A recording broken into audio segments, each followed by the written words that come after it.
"Hey, Mrs. Jenkins. Since you're always hanging around with that mop, maybe you should perform at the talent show tomorrow." Mr. Peterson's loud voice echoed through the teacher's lounge. Everyone turned to look at the 70-year-old janitor who had quietly entered to empty the trash cans. The room erupted in laughter.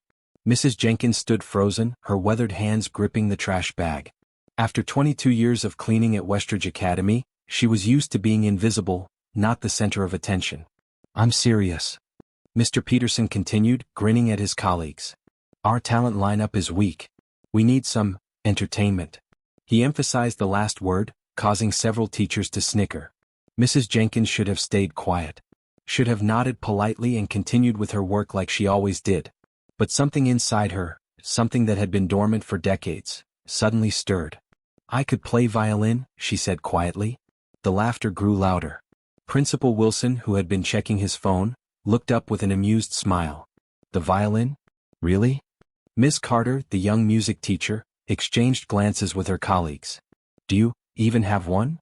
"I do," Mrs. Jenkins replied, her voice steady despite the mocking faces surrounding her. Mr. Peterson could barely contain himself. "This is perfect. Mrs. Jenkins will play violin at our talent show." He scribbled her name on the sign-up sheet with exaggerated flourish. "Tomorrow night, 7 p.m. sharp. Don't forget to bring your instrument." More laughter followed her as she pushed her cart out of the room. She heard someone mimic the screeching sound of poorly played violin strings. "That will be the highlight of the night for sure," someone said. "The janitor with a violin, priceless." Mrs. Jenkins continued down the hall, her face burning with humiliation. But beneath the shame was something else, determination. They thought they knew her. They thought they could mock her without consequences. They had no idea who she had been before life's hardships had forced her to take this job. For 22 years she had cleaned their messes. For 22 years she had been invisible. But tomorrow night they would finally see her. Before you watch complete story, comment down from which country are you watching. I would love to hear. That evening Mrs. Jenkins entered her small apartment and went straight to the closet. Behind winter coats and shoe boxes sat a black case she hadn't opened in years. She pulled it out, wiping away dust before setting it on her bed. Her fingers trembled slightly as she unlatched it. Inside, wrapped in velvet, lay a Stradivarius violin, one of the finest instruments ever crafted, worth millions. A relic from another life. As she lifted it from its case, memories flooded back. Standing ovations at Carnegie Hall, tours across Europe, her name on billboards and album covers. Valentina Jenkins had once been known as Valentina Yankovic, one of the most celebrated violinists of her generation. Until the accident. Until her husband's illness. Until the medical bills had devoured everything, their savings, their home, her career. After his death, there had been nothing left but debt and a broken heart. The prestigious music academy where she taught had replaced her during her absence. At 50, with arthritic fingers and no recent performances, no one would hire her. But she had kept the violin, the one thing she couldn't bear to sell, even in the darkest times. Mrs. Jenkins stood before her mirror, positioning the violin under her chin.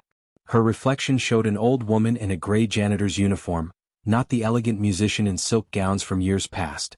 Her once nimble fingers were now swollen with arthritis, stiffened by decades of scrubbing floors. She drew the bow across the strings. The first notes were shaky, her fingers protesting the movements they had once performed with ease. But she continued playing, working through the pain, muscle memory slowly returning. By midnight, she had made her decision. Tomorrow wouldn't be just any performance. She would play Paganini's Caprice No. 24, one of the most difficult violin pieces ever composed. Let them laugh. Let them mock. And then let them hear what she could do. The school auditorium buzzed with excitement the following evening. Parents, students, and faculty filled the seats, programs in hand. Backstage, student performers nervously prepared while teachers made last-minute arrangements. In a corner by herself, Mrs. Jenkins sat quietly. She wore her janitor's uniform, not out of necessity but choice. Let them see exactly who she was. She had tied her silver hair back neatly and polished her practical shoes. The violin case rested on her lap. Mr. Peterson spotted her and nudged Miss Carter. "She actually showed up," he whispered loudly. "This should be good." Miss Carter approached hesitantly. "Mrs. Jenkins, we have you scheduled last. Is that okay?" Mrs. Jenkins nodded. "That's fine. Do you need any accompaniment? Piano perhaps?" There was doubt in her voice, an assumption that a janitor couldn't possibly understand music at a professional level. "No," Mrs. Jenkins replied. "Solo is better." The talent show began. Students sang pop songs. Teachers performed comedy skits. The basketball coach demonstrated trick shots with wadded paper and trash cans. The audience applauded politely after each act. Throughout it all, Mrs. Jenkins waited silently. She could hear occasional whispers and see pointing fingers. Mr. Peterson had apparently spread the word about the janitor violinist. People were staying until the end just to witness what they expected would be an embarrassing spectacle. Finally, Principal Wilson stepped onto the stage. "For our final performance tonight we have something special." His tone suggested special meant amusing. "Please welcome our own Mrs. Jenkins, who will be playing the violin." Scattered laughter and whispers filled the auditorium as Mrs. Jenkins walked slowly onto the stage, violin in hand. Students pointed. Parents looked confused. Teachers in the front row leaned forward with barely concealed smirks. Mr. Peterson had his phone out, clearly intending to record what he anticipated would be a humiliating disaster. Mrs. Jenkins stood alone in the spotlight. She looked out at the audience, at the mocking faces, the anticipation of failure. She saw Principal Wilson checking his watch, Miss Carter looking uncomfortable, and Mr. Peterson grinning widely. Without introduction, Mrs. Jenkins lifted the Stradivarius and positioned it under her chin. She took a deep breath, raised her bow, and began to play. The first notes of Paganini's Caprice No. 24 silenced the whispers instantly. The complex, furiously difficult opening passage filled the auditorium with sounds so pure, so technically perfect, it seemed impossible it was coming from the old woman on stage. Shock spread through the audience like a wave. Mr. Peterson's phone slipped from his fingers. Miss Carter's mouth fell open. Principal Wilson froze with his hand still near his watch. Mrs. Jenkins closed her eyes, surrendering to the music. Her arthritic fingers moved with impossible dexterity across the strings, executing the lightning-fast runs and complex techniques that had once made her famous. This piece, considered among the most technically demanding in violin literature, flowed from her as naturally as breathing. The transformation was complete. Gone was the invisible janitor who cleaned their messes.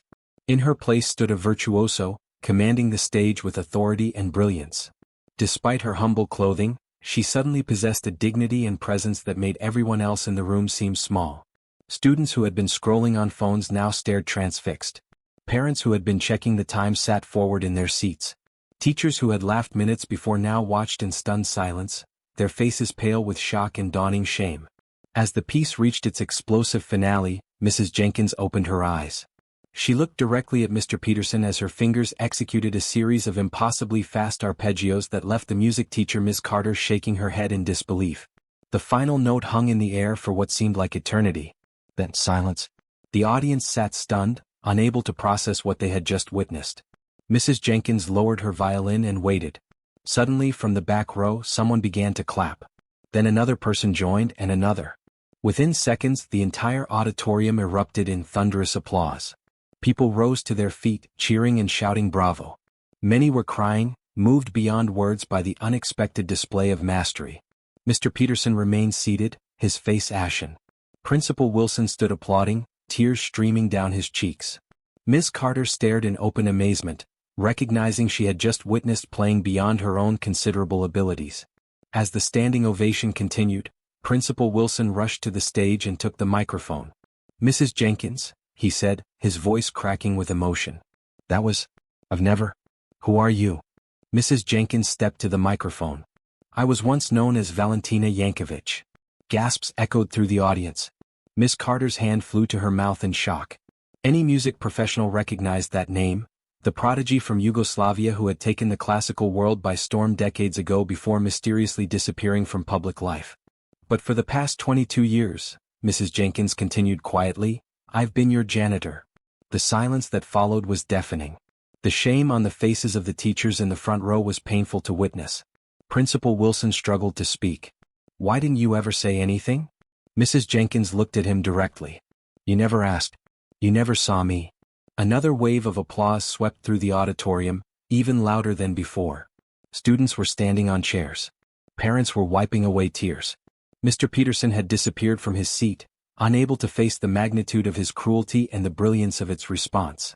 After the show, people surrounded Mrs. Jenkins, asking for autographs, offering apologies, wanting to hear her story. Miss Carter approached with tears in her eyes. "I teach violin to the advanced students," she said. "But after what I just heard, I should be studying with you. Would you consider teaching at the school? We could create a position immediately." Principal Wilson joined them, nodding eagerly. "A full-time position. Name your salary." Mrs. Jenkins looked at them thoughtfully. For 22 years she had been invisible in these halls. For 22 years she had quietly done her job while carrying the weight of her past alone. "I'll consider it," she said finally. "But first there's something I need." "Anything," Principal Wilson promised. Mrs. Jenkins smiled. "My bathroom cleaning shift ends at 4 tomorrow. Make sure Mr. Peterson's music class is empty by 4:15. I'll begin teaching violin there at 4:30.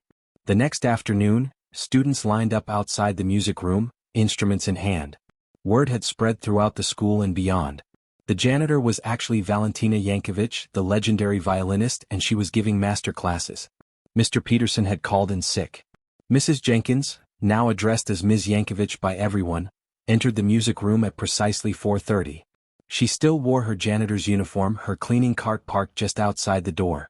As the students watched in awe, she lifted her Stradivarius and played a brief passage from Paganini. "This is how it should sound," she said. "Now who wants to go first?" A trembling student raised her hand. Ms. Yankovich smiled. "Don't be nervous. I've cleaned these floors for 22 years. I know every inch of this room. This is where I belong." As she began instructing the student on proper bow technique, she caught sight of Mr. Peterson peering through the doorway, his expression a mixture of shame and fascination. She nodded slightly in his direction. His joke had backfired spectacularly, but perhaps some good had come of it after all. The teachers had meant to humiliate her, but instead they had freed her. The music had finally won.